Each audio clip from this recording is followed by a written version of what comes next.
Bismillahirrahmanirrahim. Assalamualaikum warahmatullahi wabarakatuh. Salam sejahtera untuk kita semua. Pertama-tama saya sampaikan ucapan selamat datang untuk teman-teman mahasiswa baru angkatan 2021 di kampus tercinta STKIP PGRI Jombang.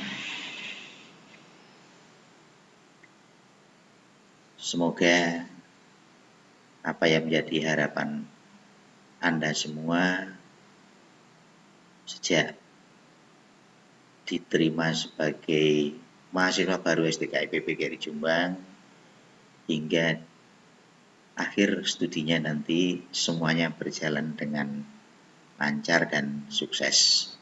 Amin. Amin ya rabbal alamin. Teman-teman, pada kesempatan ini saya selaku pemateri mendapatkan tugas untuk menyampaikan materi tentang pendidikan anti korupsi. Ya, sekali lagi berdasarkan tugas dari Panitia PKKMB tahun 2021, saya selaku pemateri juga selaku fasilitator mendapatkan tugas untuk menyampaikan materi tentang pendidikan anti korupsi.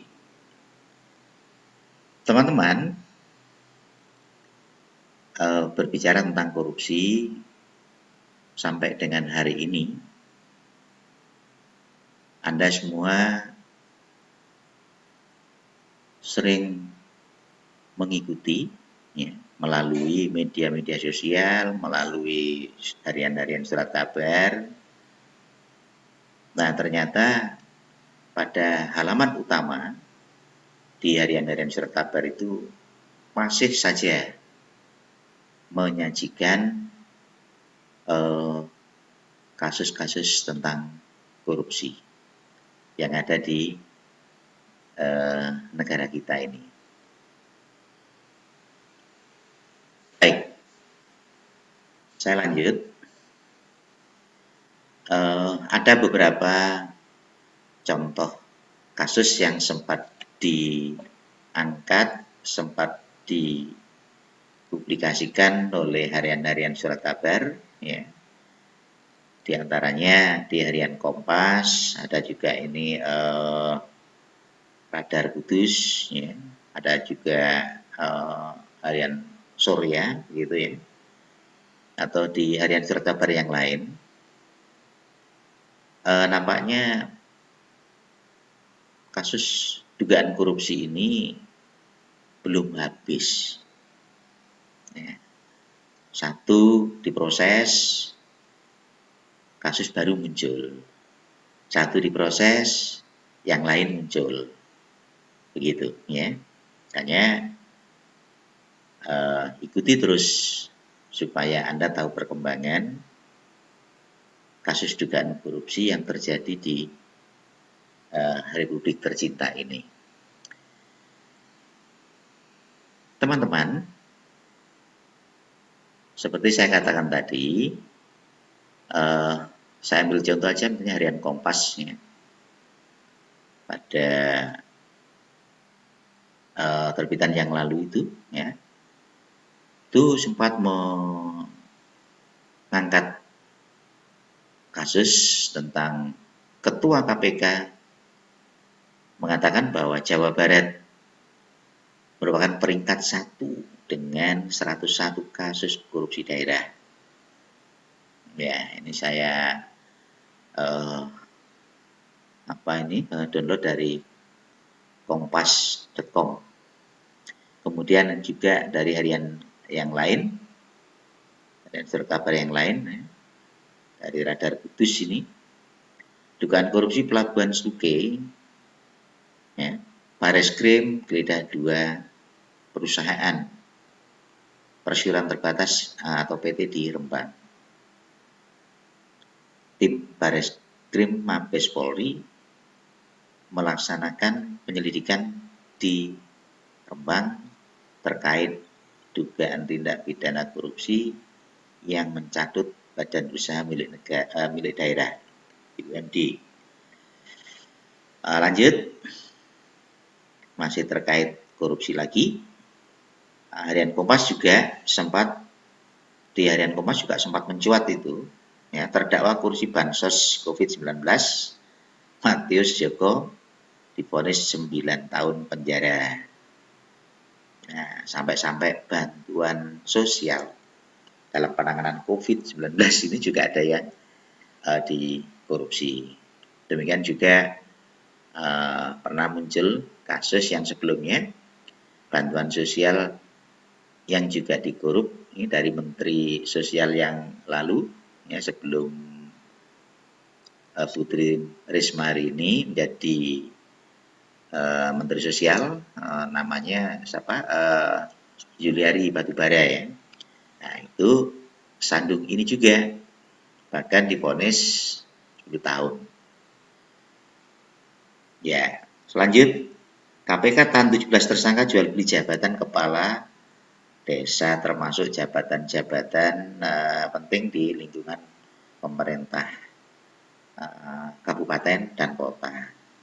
Satu diantaranya di Jombang sendiri juga ngalamin itu, yang sekarang ini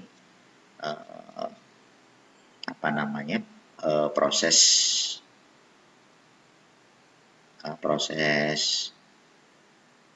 menjalani masa hukuman belum selesai, belum habis. Kemudian disusul kepala daerah yang lain seperti di Nganjuk, ya, itu juga diduga kuat terjadi jual beli jabatan. Lalu akhir-akhir ini di Probolinggo, ya, Bupati Puput, istri dari mantan bupati yang sebelumnya, Hasan Aminuddin, ini juga terjerat kasus jual beli jabatan. Oke, masih banyak lagi, ya. Belum lagi kasus-kasus korupsi yang melanda di sekolah-sekolah. Biasanya terkait dengan markup proyek pembangunan rehab atau renovasi gedung sekolah atau gedung-gedung atau fasilitas praktikum, ya, seperti laboratorium, perpustakaan, atau gedung-gedung serbaguna yang lain. Nah, ini yang pernah terjadi. Oke, lanjut. Nah, itu sekilas gambaran korupsi yang akhir-akhir ini masih mencuat, ya, masih ada saja, ya, sebagai kasus yang muncul belakangan, gitu. Nah, lalu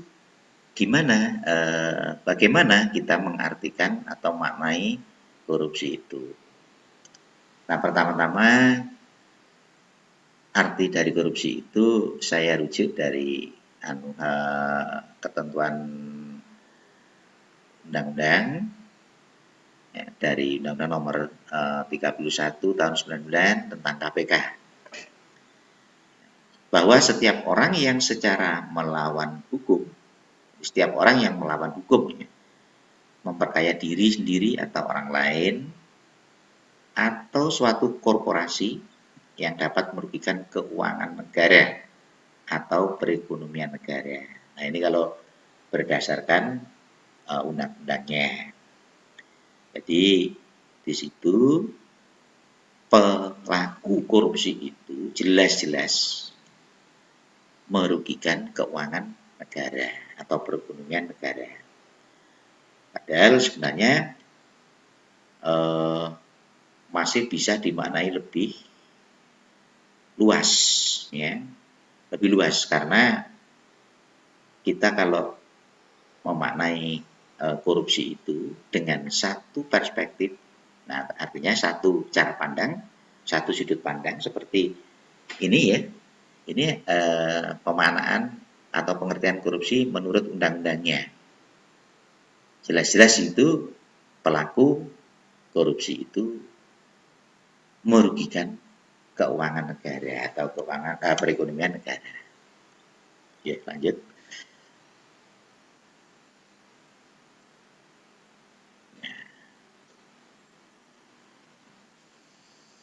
Oke.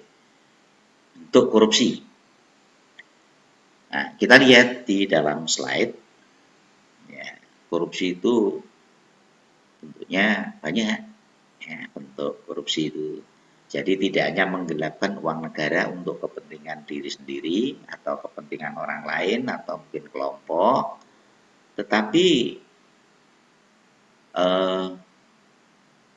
luas maknanya korupsi itu.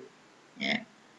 Kalau kita lihat di slide ini, ya, seperti suap itu juga merupakan bentuk atau bagian dari tindakan korupsi.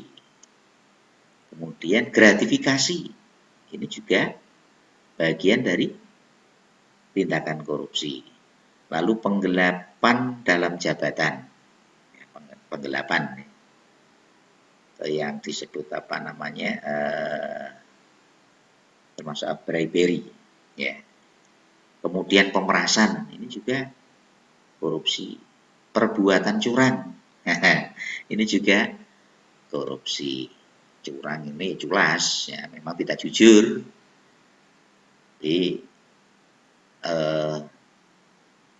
sikap-sikap seperti itu tentunya juga merugikan negara, merugikan orang lain, merugikan rakyat, gitu. Lalu konflik kepentingan, nah ini juga bisa menimbulkan tindakan korupsi. Nah ini kalau dilihat dari variasi bentuk korupsi itu sedemikian banyak, gitu ya.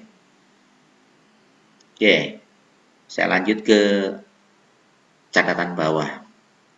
Setiap negara mempunyai undang-undang yang berbeda terkait dengan tindak pidana korupsi.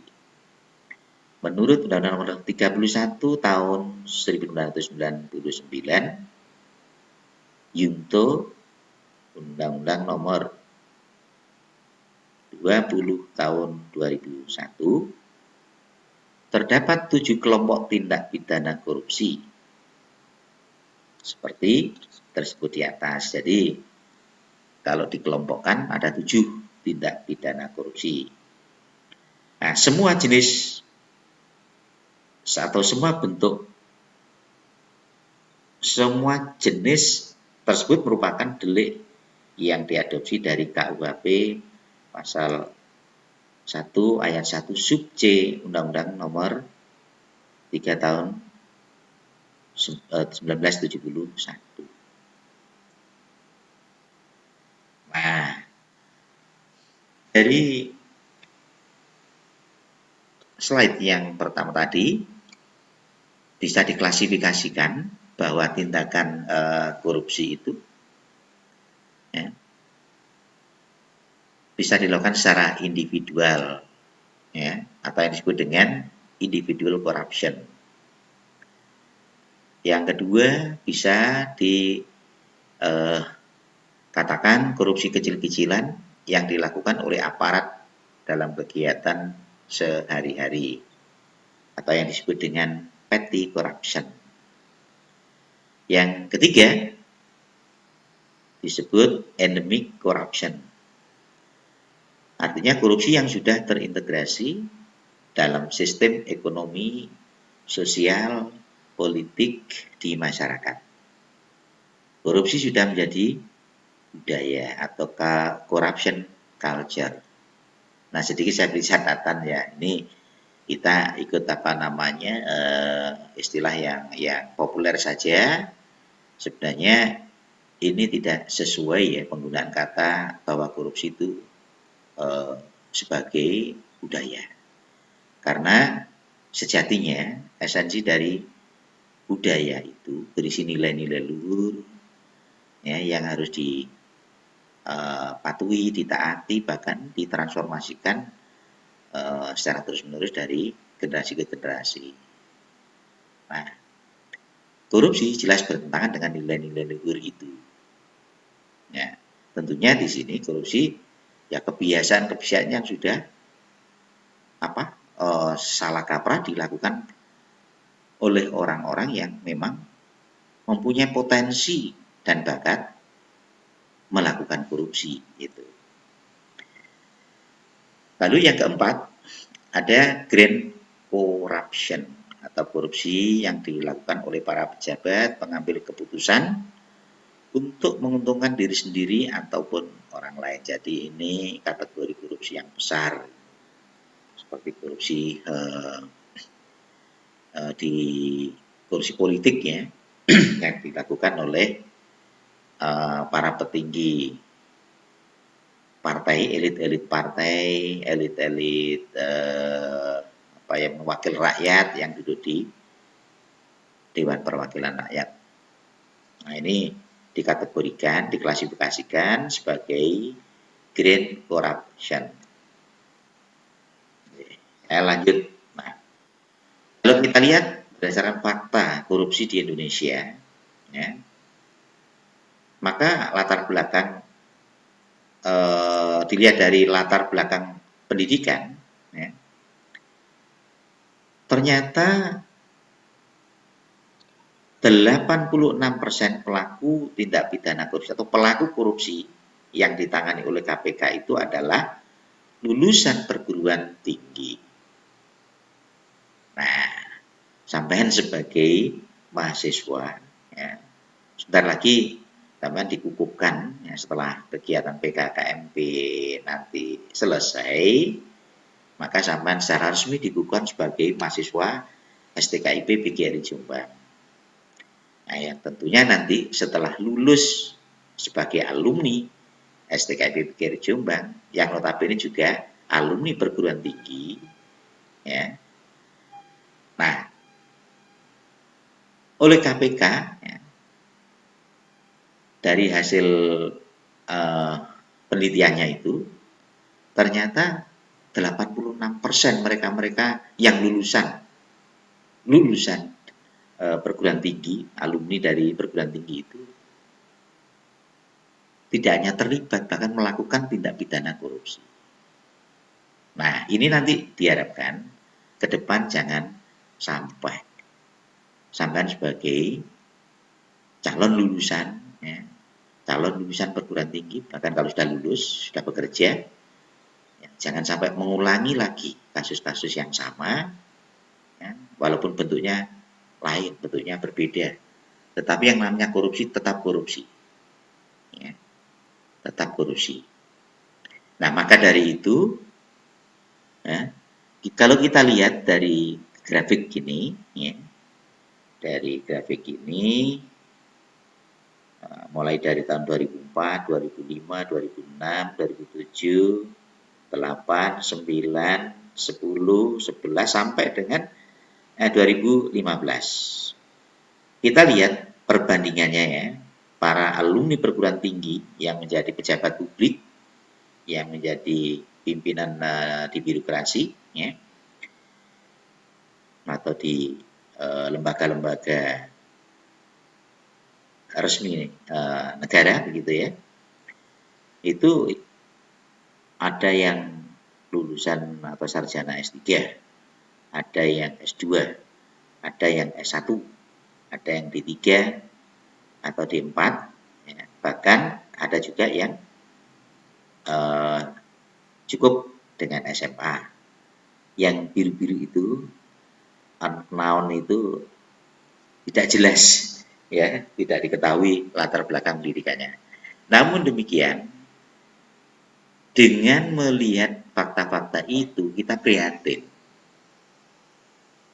Ya, orang-orang lulusan perguruan tinggi itu sebenarnya orang-orang terpelajar yang tentunya sudah dididik karakternya secara baik, sudah memiliki integritas.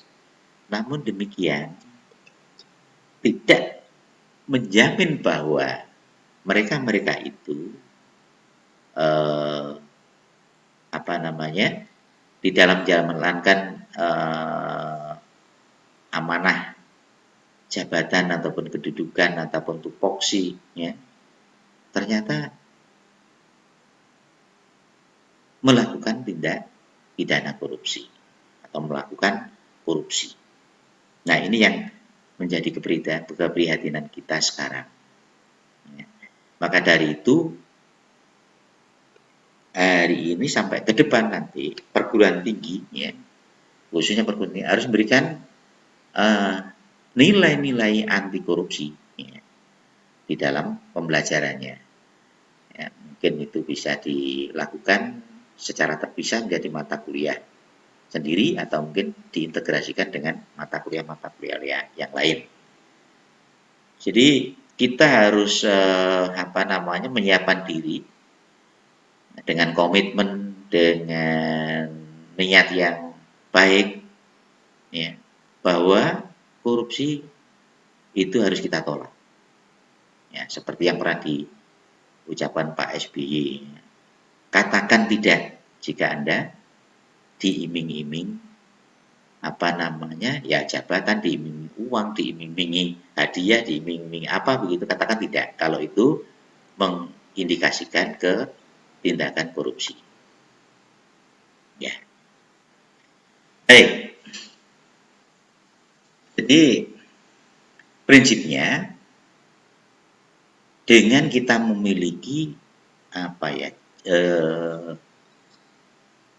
jiwa anti korupsi, integritas yang tinggi sebagai mahasiswa, karena mahasiswa itu kan calon pemimpin masa depan. Makanya sejak di bangku sekolah, bahkan di perguruan tinggi, mereka ya bukan dihimbau tetapi diwajibkan, ya, memiliki karakter yang baik, karakter yang anti korupsi begitu. Bahkan karakter yang mampu menunjukkan integritas dari mahasiswa itu untuk benar-benar menolak tindakan korupsi, melawan tindakan korupsi, bahkan menentang, ya, tindakan korupsi. Oke. Jadi perilaku mahasiswa yang dapat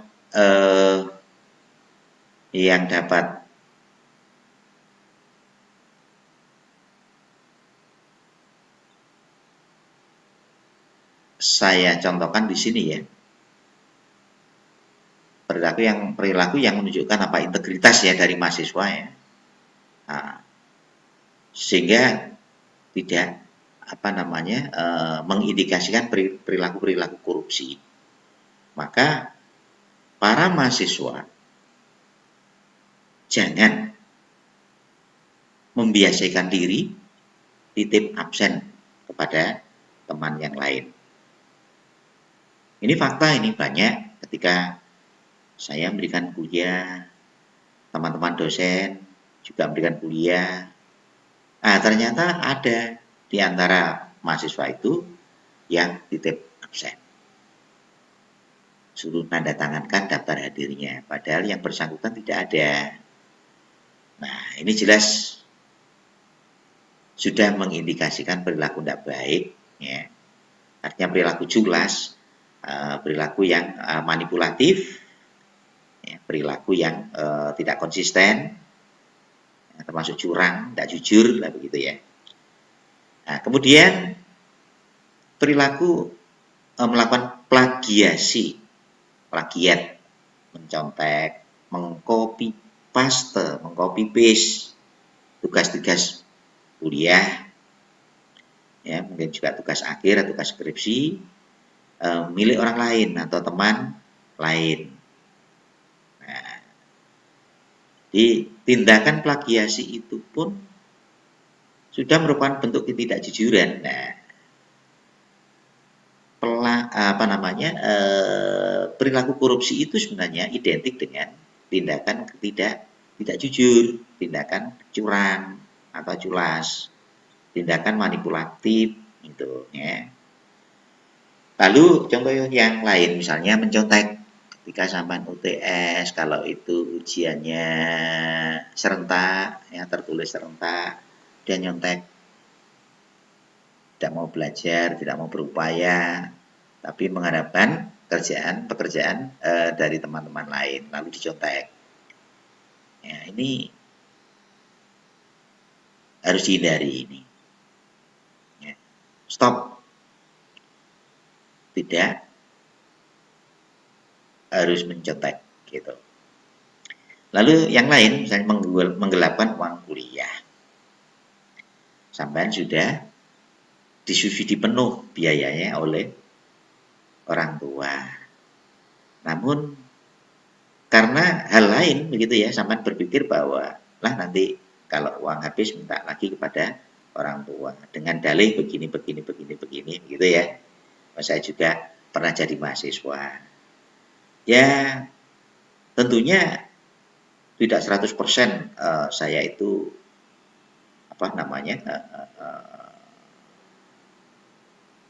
bersih dari alasan-alasan yang menjurus menggelapkan biaya kuliah begitu ya. Nah, ambil contoh aja misalnya pada waktu dulu waktu saya cari mahasiswa belum era teknologi yang canggih seperti sekarang ini ya. Bagaimana saya bisa memiliki mesin ketik kalau saya tidak minta orang tua dengan alasan yang sekiranya meyakinkan orang tua begitu. Walaupun kasarannya saya ngapusi begitu ya, saya ngapusi. Nah, namun karena butuh itu untuk membantu mengerjakan tugas-tugas, menulis naskah tugas akhir atau skripsi, ya maka saya lakukan itu.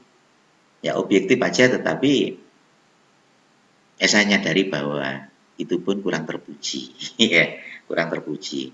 Kalaupun misalnya ada uang begitu ya, minta aja. Nah sekarang ini laptop begitu ya, ya minta secara terang-terangan pada orang tua, insya Allah pasti diberi oleh orang tua walaupun tidak seketika itu. Nah, lalu perilaku lain yang mencerminkan indikasi korupsi di kalangan mahasiswa.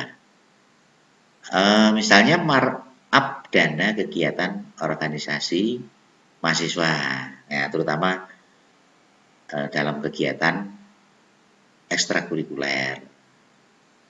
Nah, tidak objektif, ya. SPJ pun sudah di markup, dana-dana pun juga sudah berubah dari pengajuan dana anggaran yang diajukan, ya, seperti itu. Nah, lebih memalukan lagi ini merupakan tindakan naif yang seharusnya itu dihindari betul, ya. Memalsu tanda tangan, entah tanda tangan dosen, entah tanda tangan kaprodi, entah tanda tangan pimpinan STKIP begitu ya. Nah ini sangat memalukan kalau sampai ada mahasiswa yang beraninya memalsukan tanda tangan itu. Gitu. Ya. Kemudian contoh lain yang terakhir ini memanipulasi laporan pertanggungjawaban kegiatan Ormawa bagi mahasiswa aktivis-aktivis yang terlibat dalam organisasi atau kegiatan kemahasiswaan. Nah, jadi itu ya indikator ya, yang mengindikasikan tindakan korupsi di kalangan mahasiswa. Ya. Sampai di sini kira-kira jelas ya dengan gambaran-gambaran contoh-contoh yang sudah saya sampaikan itu. Jadi terus terang karena ini juga dibatasi oleh durasi waktu, ruang lingkup materi, maka tidak persis sama dengan ketika memberikan kuliah. Jadi saya ambilkan yang substansial saja, yang cocok, yang relevan dengan kebutuhan PKKMB. Jadi ini sifatnya pengenalan dulu, ya, pengenalan dulu. Oke, nah karena mahasiswa harus memiliki perilaku jujur, tanggung jawab, terbuka, demokratis, bahkan memiliki integritas yang tinggi, maka harus tegas-tegasnya, harus punya semangat untuk melawan korupsi. Nah, anggap aja bahwa kita bukan yang sok suci, tapi kita harus konsisten lah begitu ya. Bukan sok suci, tapi konsisten saja. Ya. Kita harus punya komitmen, punya niat bahwa korupsi itu musuh kita bersama. Nah, korupsi musuh kita bersama. Lalu ditingkatkan lagi. Dari statement, dari pernyataan itu menjadi sebuah cara pandang atau mindset. Ya. Karena itu, setelah kita punya persepsi bahwa korupsi itu musuh kita bersama, ya, kemudian kita meningkat menjadi mindset, kita tingkatkan menjadi mindset yang harus dimiliki oleh setiap individu. Apa mindsetnya itu? Bahwa korupsi itu adalah perbuatan yang sangat merugikan. Pengertian merugikan ini tentunya ya, Anda tahu bahwa kalau yang dikorupsi uang negara, ya, maka kita sebagai warga negara, kita sebagai masyarakat, kita juga dirugikan oleh tindakan para pelaku korupsi itu. Nah, berapa triliun uang negara ini sudah dikorup oleh para pelaku korupsi. Ya. Belum lagi korupsi-korupsi yang saya sebutkan di depan tadi. Ya. Misalnya korupsi dalam bentuk suap menyuap atau sogok menyogok, kemudian gratifikasi atau pemberian hadiah-hadiah gitu ya. Nah, itu biasanya dilakukan oleh ya para pengusaha dengan pejabat publik gitu. Nah, kalau kita nggak pernah dapat gratifikasi seperti itu, paling-paling biasanya ya mahasiswa memberikan hadiah berupa cindera mata atau konsumsi ketika ada kegiatan itu, misalnya chat skripsi begitu. Nah, seperti itu. Ini boleh dibilang itu gratifikasi. Lalu tahap berikutnya, individu mahasiswa yang berintegritas berani menolak secara tegas tentang korupsi, tindakan korupsi. Ya. Hanya harus miliki integritas yang tinggi sebagai mahasiswa. Gitu. Lalu kalau sudah begitu, mahasiswa harus mampu menunjukkan jiwa semangat ya, dengan integritasnya itu sebagai role model, pemimpin model yang berintegritas. Jadi prinsipnya Anda bisa menjadi contoh, menjadi tauladan ya, dari mahasiswa yang lain ya, dengan perilaku-perilaku yang jujur, perilaku yang konsisten ya. Maka kejujuran sekarang itu mahal sekali harganya. Nah, saya katakan begitu, susah kita mendapati orang-orang yang benar-benar jujur sampai mendapati seorang role model yang berintegritas itu. Susah cari itu. Makanya sampean sekarang harus belajar menjadi orang atau menjadi manusia yang berintegritas dan bisa dijadikan role model integritas di masyarakat, khususnya di lingkungan kampus. Nah, diharapkan juga setelah menjadi role model, ya setidaknya di lingkungan kampus, syukur kalau di masyarakat, ya, ada virus yang positif yang pengaruhnya itu bisa sampai pada kelompok-kelompok, komunitas-komunitas, ya, dan lembaga, gitu. Jadi ada pengaruh positif, virus influence. Jadi pengaruh positif.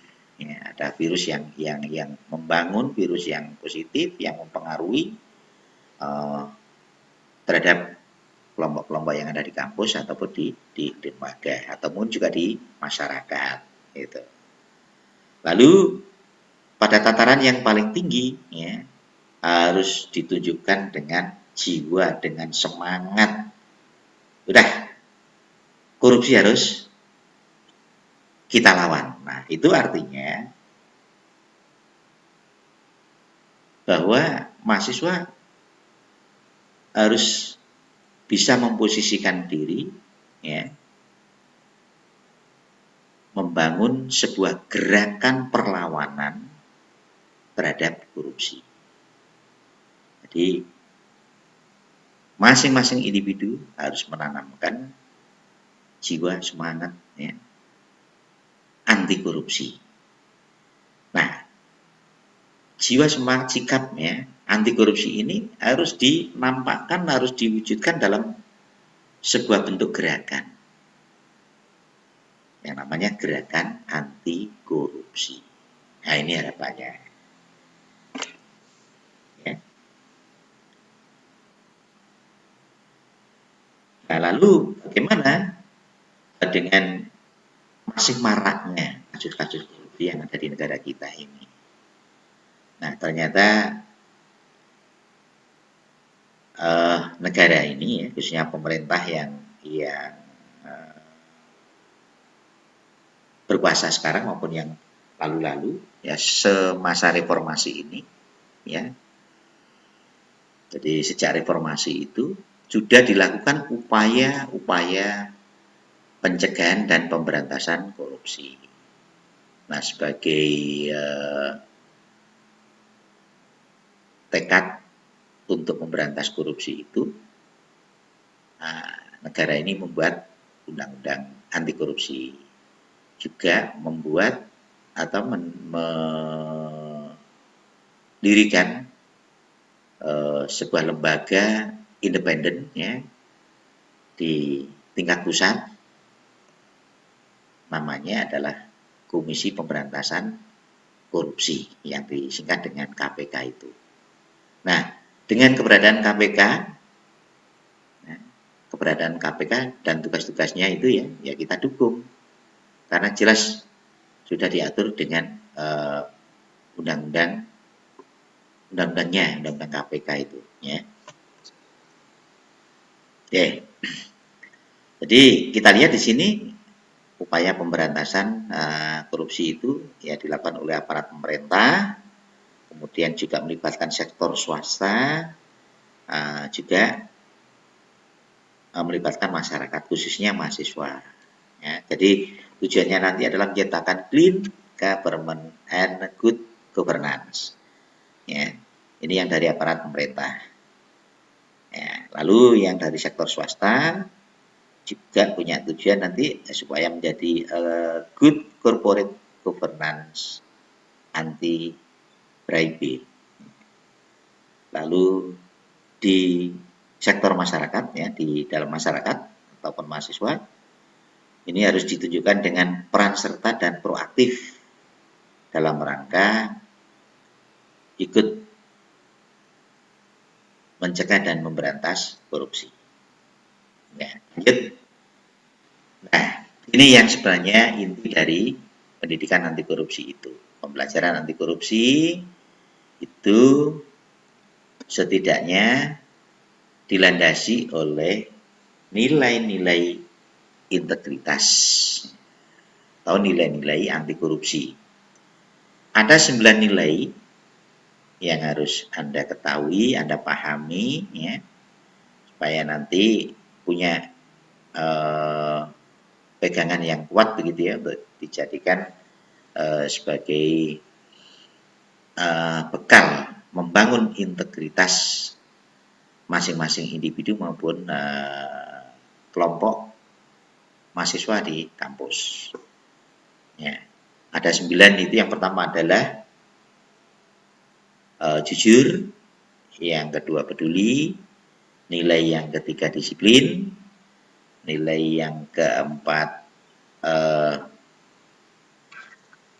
mandiri, nilai yang kelima tanggung jawab, 6 kerja keras, 7 adil, berani, ya, lalu sederhana. Nah, ini kalau dibuat titian ingatan gitu supaya gampang diingat, ya, saya menirukan aja dari para tentor, para fasilitator ketika saya mengikuti TOT pendidikan anti korupsi, ya, itu disingkat menjadi JUPE Mandi Tangker Tebedil. JUPE, jujur, peduli, mandiri, disiplin, tanggung jawab, kerja keras, sederhana, berani, dan adil. Ini nilai-nilai yang sangat fundamental ya untuk membentuk integritas diri mahasiswa. Lanjut.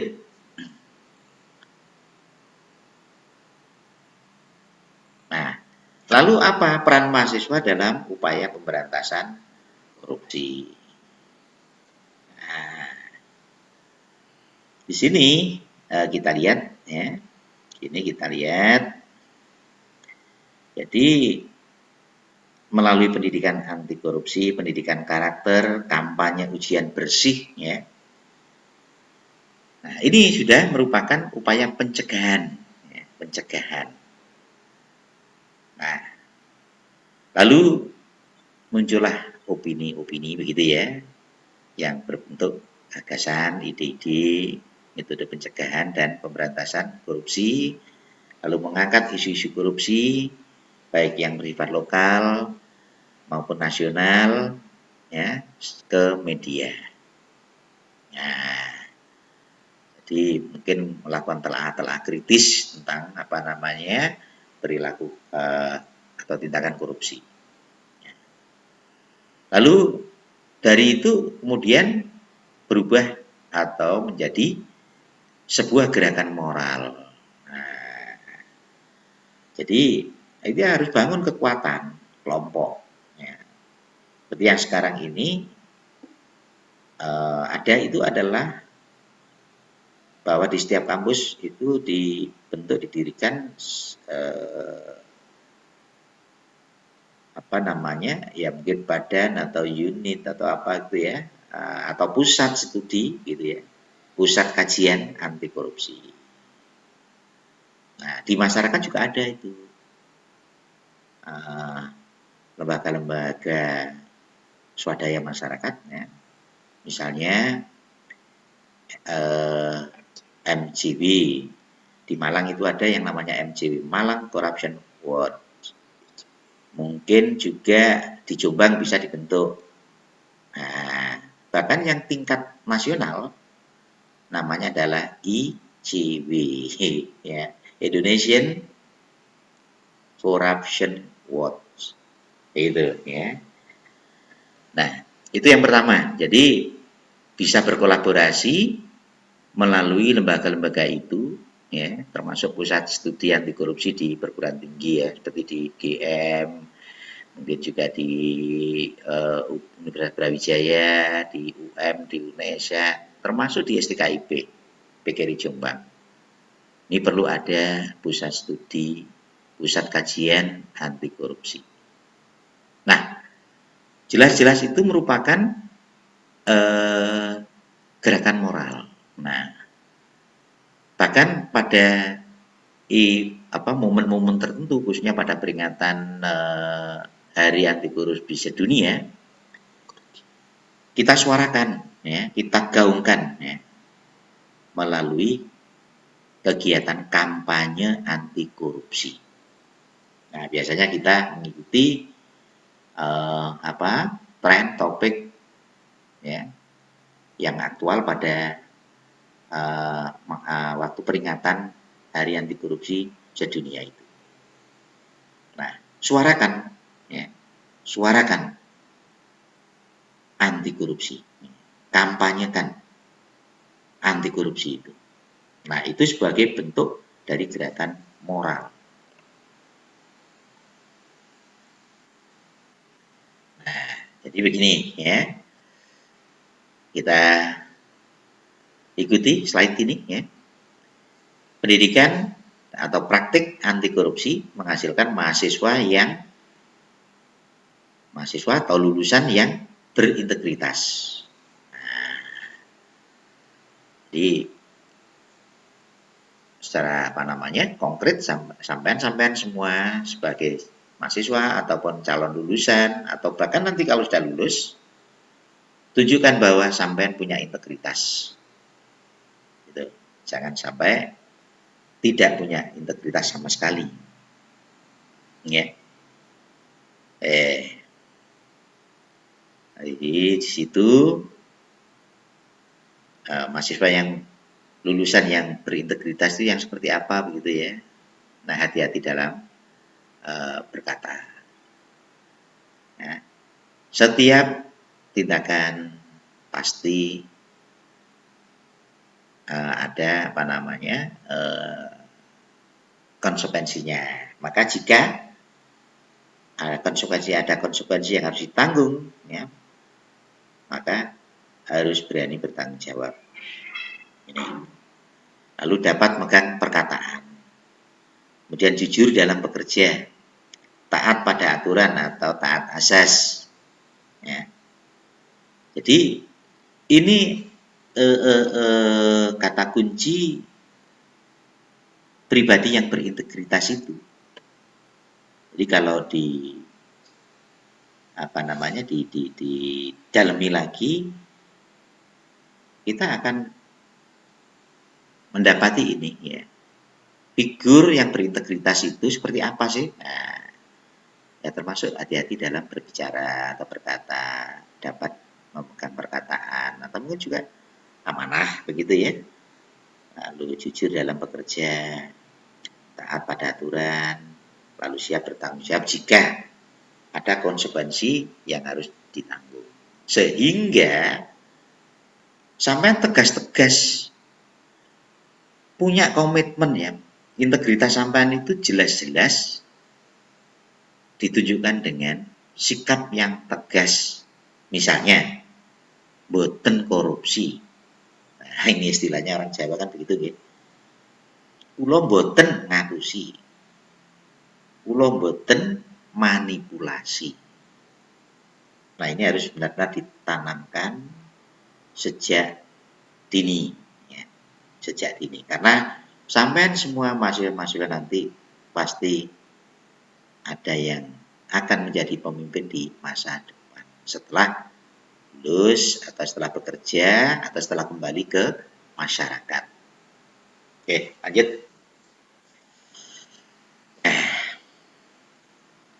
Jadi harapannya itu ya. Harapannya itu. Intinya pendidikan anti korupsi ya, yang berlandaskan pada nilai-nilai karakter itu ya. Tujuannya adalah untuk membangun integritas.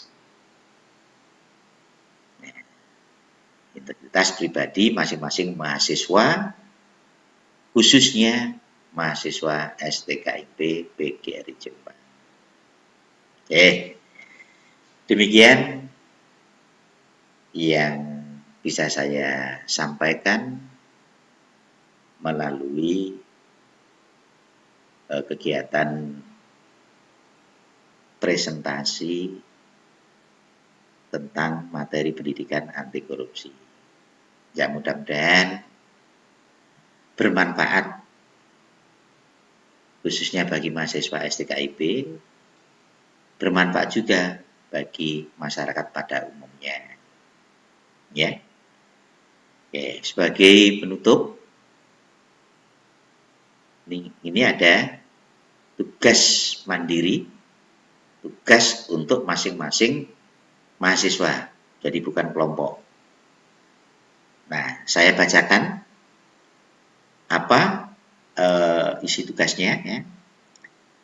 Saya bacakan. Ya. Buatlah IC singkat, ya, IC aja lah, IC ya, tentang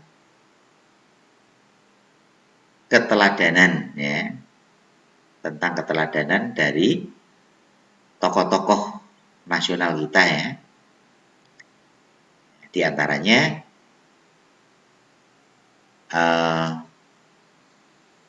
Muhammad Hatta, mantan wakil presiden RI yang pertama ya. Kemudian Sugeng Iman Santoso, maaf itu di situ tertera Iman Santoso, dan Burhanuddin Lopa, itu nggak usah itu salah cetak, salah ketiknya. Ya nanti saya benahi itu ya. Jadi Muhammad Hatta, Bung Hatta ya. Bung Hatta mantan wakil presiden RI yang pertama. Kemudian Pak Sugeng Iman Santoso, ini dulu sebagai Kapolri ya, pernah jadi Kapolri. Lalu Profesor Burhanuddin Lopa ini ya, mantan Ketua Mahkamah Agung kalau nggak Jaksa Agung nih, Pak Burhanuddin Lopa ya. Perintahnya begini ya. Jadi Anda membuat IC dari IC tentang keteladanan ya, keteladanan yang dimiliki oleh tokoh-tokoh itu ya, sehingga sampean terinspirasi untuk memiliki jiwa semangat anti korupsi dari tokoh-tokoh tersebut. Ya, nanti bisa diikuti di apa ya materi saya begitu ya.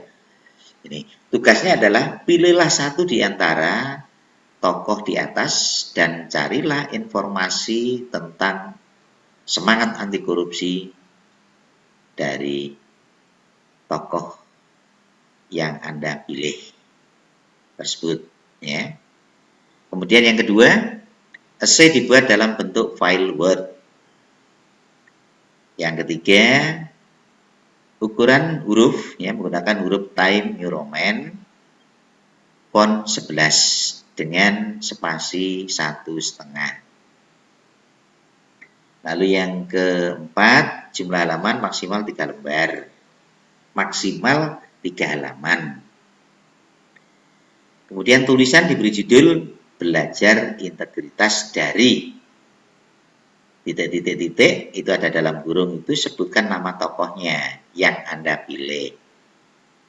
Yang terakhir, batas waktu pengumpulan tugas paling akhir pada hari Kamis jam 19.00. Nah, gimana upaya Anda untuk mengumpulkan itu? Nanti minta linknya, minta link ke panitia atau bagian kemahasiswaan. Minta linknya, ya, karena di sana saya nanti juga terhubung ke sana ya, terhubung ke bagian kemahasiswaan. Jadi itu tugasnya. Jadi sekali lagi Anda diminta untuk membuat IC ya, IC uraian tulisan tentang tokoh-tokoh yang menjadi teladan gerakan anti korupsi ini ya, punya semangat yang tinggi ya, anti korupsi. Ya, ada 3 itu yang saya sajikan, sebenarnya banyak itu, tapi di tugas ini hanya ada 3 dan Anda diminta untuk milih 1 tokoh saja dengan ketentuan seperti poin-poin yang sudah saya sampaikan tadi. Paham ya? Oke, bisa dimengerti? Baik. Terima kasih atas perhatian. Semoga materi ini bermanfaat dan harapan saya maupun lembaga maupun tim atau panitia bahwa Anda menjadi mahasiswa STKIP itu tidak keliru. Maka dari itu melalui pendidikan anti korupsi ini diharapkan Anda belajar ya, dan pada akhirnya memiliki integritas yang tinggi ya, sebagai calon pemimpin masa depan. Terima kasih. Demikian. Wassalamualaikum warahmatullahi wabarakatuh.